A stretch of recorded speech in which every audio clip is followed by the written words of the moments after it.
Hello friend, welcome to unique पढ़ाई। तो आज हम सीखेंगे दो अनुपात की तुलना करके कि कौन सा अनुपात बड़ा है और कौन सा अनुपात छोटा है। इससे पिछली वीडियो में हम सीखे थे भिन्न वाला, भिन्न कौन सा बड़ा है और कौन सा भिन्न छोटा है। तो वो नहीं देखे हैं तो जाकर देख सकते हैं या डिस्क्रिप्शन में लिंक दे देंगे, जाकर देख लीजिएगा। आज हम सीखने वाले हैं दो अनुपात की तुलना करेंगे। इसमें दो अनुपात दिया रहेगा, इसमें से पता करेंगे कौन सा अनुपात बड़ा है और कौन सा अनुपात छोटा है। तो चलिए पता करते हैं तुलना करके कैसे होगा। तो कंप्लीट वीडियो को देख लीजिएगा, लास्ट तक सारा समझ में आ जाएगा। तो चलिए सीखते हैं। अगर चैनल पहली बार है तो चैनल को जरूर सब्सक्राइब करिएगा और वीडियो को लाइक नहीं किया तो वीडियो को लाइक भी कर दीजिएगा और वीडियो पूरा देखिएगा, क्योंकि आपको एक लास्ट में क्वेश्चन बताए हैं 3 नंबर, जो आपको देखना जरूरी होगा, शायद उसमें आप फंस सकते होंगे। तो वीडियो को कंप्लीट देख लीजिएगा, आपको सारा समझ में आ जाएगा। चलिए सीखते हैं फर्स्ट क्वेश्चन। फर्स्ट क्वेश्चन कुछ इस प्रकार से दिया हुआ है, 3:4 और 5:7 में कौन सा अनुपात बड़ा है। इसमें से बड़ा चूज करना है, यानी कि ये बड़ा है कि ये बड़ा है। चलिए बनाते हैं इसको। तो देखिए 3:4 ये अनुपात का चिन्ह है। देखिए इस प्रकार से कुछ दिया है ना, इस प्रकार से, तो ये अनुपात हो गया। यही डबल लगा दिया एक भी, तो ये समानुपात का चिन्ह हो जाता है। तो हालांकि हमें पढ़ना है इसमें क्या, अनुपात का चिन्ह पढ़ना है। तो चलिए पढ़ते हैं। देखिए ये जो है 3:4, तो हम 3/4 लिख सकते हैं। ठीक है, अनुपात में है तो हम इसको 3/4 लिख सकते हैं। ठीक है, सेम उसी प्रकार से आपको क्या करना है, इसको भी भिन्न में कर लेना है। ठीक है, तो इसको भी भिन्न में कर लेते हैं। ये 5 कितना हो जाएगा, 7 हो जाएगा, क्योंकि 5:7 है तो 5/7 हो जाएगा। ठीक है, इतना तो आ गया। अब इसको हम तुलना कर लेते हैं कि कौन सा भिन्न बड़ा है और कौन सा भिन्न छोटा है। उसके अनुसार हमें पता चल जाएगा कि कौन सा अनुपात बड़ा है और कौन सा अनुपात छोटा है। तो देखिए इसमें तुलना करने के लिए तिरछा तिरछी मल्टीप्लाई कर दीजिए, बस पता चल जाएगा। देखिए इसमें मल्टीप्लाई करिए, यहाँ पर लिखना है, इसको मल्टीप्लाई करके यहाँ पर लिखना है। यानी कि 7 3 में गुना करेंगे तो कितना हो जाएगा, 7×3=21 हो जाएगा। इसमें गुना करते हैं 5 में और 4 में करेंगे तो कितना हो जाएगा, ये 5 4 में करेंगे तो कितना हो जाएगा, 20 हो जाएगा। तो आप पता करिए कि 20 बड़ा है कि 21 बड़ा है। तो 21 बड़ा है, यानी कि ये वाला आपको भिन्न बड़ा है। यानी कि हमें सीधा पता चलता है कि ये वाला अनुपात यानी कि 3:4 ये बड़ा है।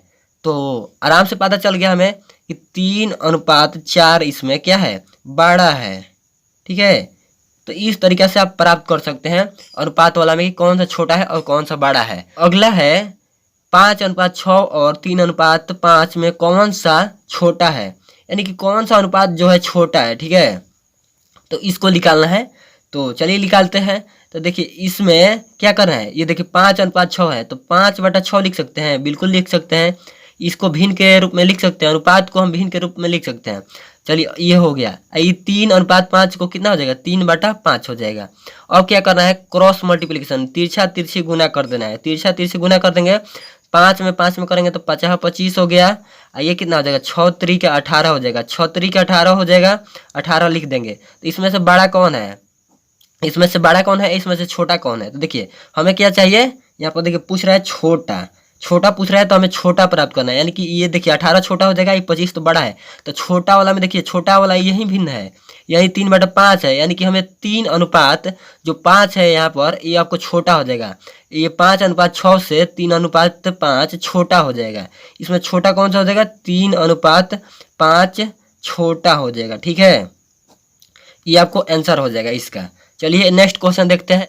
तो देखिए ये 3 नंबर क्वेश्चन दिया है, 4:8 और 7:8 में कौन छोटा और कौन बड़ा है। ये अलग है ना थोड़ा, तो चलिए इसको भी सीख लेते हैं। सब उसी प्रोसेस ले करना है जिस प्रकार से ऊपर दोनों क्वेश्चन बनाए।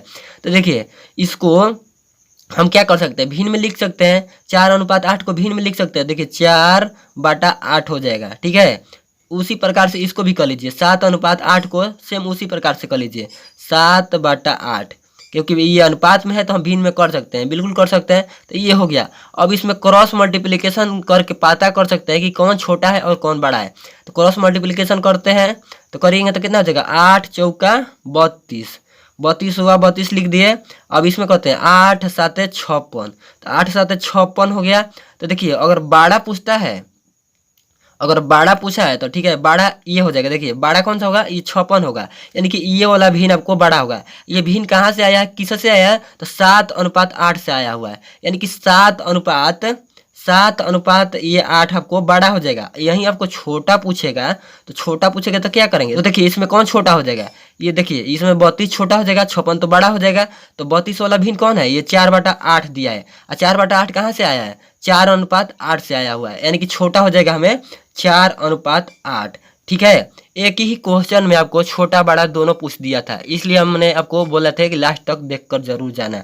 तो कंप्लीट इस प्रकार के क्वेश्चन आप बना सकते हैं। उम्मीद करते हैं आप यहाँ से आप बना सकते हैं। कंप्लीट सीख गए तो वीडियो को लाइक नहीं किया तो वीडियो को एक लाइक कर दीजिए। चैनल पहली बार तो चैनल को जरूर सब्सक्राइब करिएगा और जितना से जितना हो सके एक बार शेयर कर दीजिएगा। और मिलते हैं हम ऐसे ही नेक्स्ट वीडियो में, तब तक के लिए जय हिंद।